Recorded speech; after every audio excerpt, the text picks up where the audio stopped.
Good morning students. आप पढ़ रहे हैं समाज विज्ञान विषय क्लास 9 अध्याय 4 वन्य समाज और उपनिवेशवाद। आपका जो आगे का जो रहता है 66 जो पेज नंबर है वहाँ से लेकर 74 तक का जो है वो चैप्टर आपके कट हो चुके हैं सिलेबस से। ये आपको नहीं पढ़ने हैं। जो भी आपका 66, 67, 68 ये सारे जो पेज नंबर है 66 से लेकर 74 पेज नंबर तक आपको नहीं पढ़ना है। ठीक है। जो मैंने इस चैप्टर में जो पेज नंबर आपको बताए हैं, जहाँ से जहाँ तक मैंने आपको नहीं पढ़ाया है जिन पेज नंबर पर, वो आपको नहीं पढ़ना है। और इस चैप्टर के क्वेश्चन आंसर भी जो है उस चैप्टर में जो आपके नहीं पढ़ाया गया उससे रिलेटेड है, तो वो क्वेश्चन भी आपको नहीं करना है। जो पढ़ाया गया है उसमें से क्वेश्चन आते हैं तो वही आपको क्वेश्चन करना है।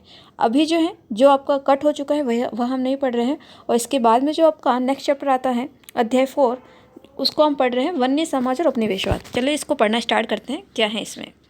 वैसे तो ये जो अभी जो आपका शुरू हो रहा है ये इकोनॉमी से जो है आपका खंड ब जो रहता है।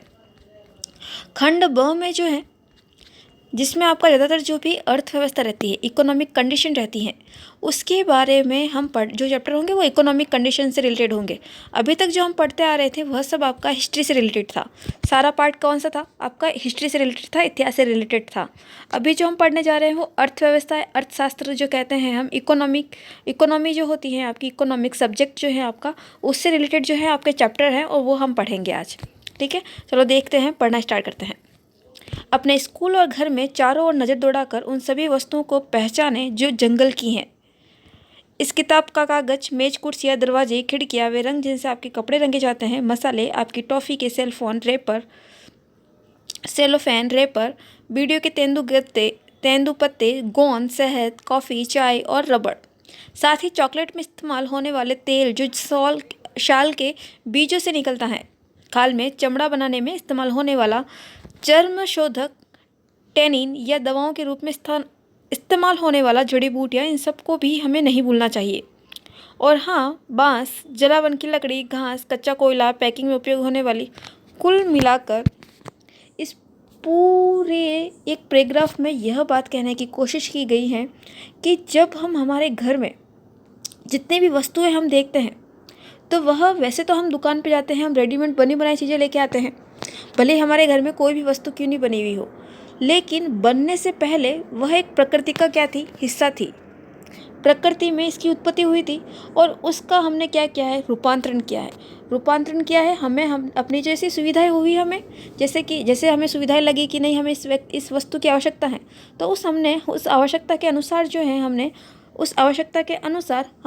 उस वस्तु को ढाल लिया। कैसे ढाल लिया?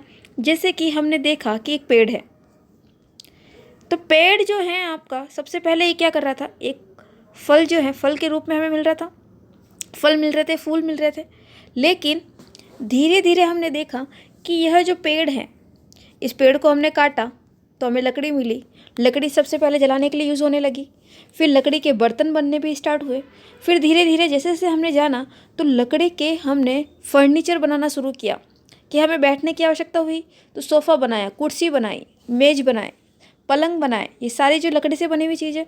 फिर हमने देखा कि लकड़ी से तो कागज़ भी बनाया जा सकता है, तो हमने लकड़ी से कागज़ भी बनाना शुरू किया, दरवाजे बनाए, खिड़कियाँ बनाई। ये सारे किससे बने हैं? इस लकड़ी से। आपको पता है कि चाय और कॉफ़ी जो है यह एक पत्तियों के रूप में, एक बीज के रूप में है। कॉफ़ी बीज के रूप में और जो आपकी चाय है वह पत्तियों के रूप में होती है। हमने देखा कि पहले तो पत्तियों का यूज़ नहीं होता था, चाय की पत्तियों का। फिर हमने देखा कि इसको चाय को उबाला, टेस्ट लिया कि हाँ भाई इसको पेय पदार्थ के रूप में हम यूज़ कर सकते हैं, तो उन पत्तियों को चाय पीने के लिए। तो इस प्रकार से धीरे धीरे सारी जो प्रकृति से जो भी वस्तुएं मिली हैं हमें उनका हमने अपनी आवश्यकता के अनुसार क्या करना सीखा है? यूज़ करना सीखा है। ये सारी किससे मिल रही है? हमें जंगलों से प्राप्त हो रही है। ठीक है, तो यहाँ पर पूरा जो है पहले तो आपको ये समझाने की जो है बात कही गई है। आगे देखिए, अमेज़न या पश्चिमी घाट के जंगलों के एक ही टुकड़े में पौधे की 500 अलग अलग प्रजातियां मिल जाती हैं। यहाँ पर प्रजातियां जो हैं पशुओं की नहीं है, पेड़ पौधों की प्रजातियां हैं। ठीक है, यह विविधता तेजी से लुप्त हो जा रही है, यानी कि जो पौधे हैं उनकी जो अलग अलग विविधताएं हैं या प्रजातियां हैं वह क्या हो रही है? धीरे धीरे लुप्त होती जा रही हैं। ठीक है, आगे देखिए, औद्योगिकरण के दौर में सन 1700 से लेकर 1995 के बीच 139 लाख वर्ग किलोमीटर जंगल यानी दुनिया के कुल क्षेत्रफल का 9.3% भाग औद्योगिक इस्तेमाल, खेती बाड़ी, चारागाहों व ईंधन की लकड़ी के लिए साफ कर दिया गया। आपको पता है हमने अभी भी जो है हिस्ट्री की, जो भी हमने हिस्ट्री के बारे में जो भी पिछली क्लासों में पढ़ा है, तो उन हिस्ट्री की क्लासों में हमने क्या समझा है कि औद्योगिकरण को हमने देखा है कि किस प्रकार से औद्योगिकरण का क्या हुआ है, विकास हुआ है। इसके बारे में हमने पढ़ा और बहुत अच्छे से समझा भी इसको, औद्योगिकरण को। ठीक है, तो जैसे कि हमने औद्योगिकरण को पढ़ा तो हमने देखा कि किस प्रकार से औद्योगिकरण के कारण लकड़ी का मिसयूज़ होने शुरू हुआ है, अधिकांश उपयोग होने शुरू हुआ है। जंगलों में लकड़ी का सर्वाधिक जो यूज़ है किस में होता है, औद्योगिकरण में। ठीक है, यहाँ पर एक छत्तीसगढ़ का एक सालवन दे रखा है। घना होने के कारण जंगल की सतह तक सूरज की रोशनी है कम ही पहुँच पाती है। इतना घना जंगल है यहाँ पर छत्तीसगढ़ में कि यहाँ पर नीचे धरातल तक जो है, अंदर तक जो है रोशनी भी नहीं जा पाती है। ठीक है, विभिन्न प्रकार की प्रजातियाँ जो है यहाँ पर देखने को हमको मिलती हैं। अब देखो, अब एक क्वेश्चन पूछा गया है आपके यहाँ पर, और यही क्वेश्चन को हम आगे पढ़ने जा रहे हैं। क्वेश्चन पूछा गया है कि वनों का ही विनाश क्यों।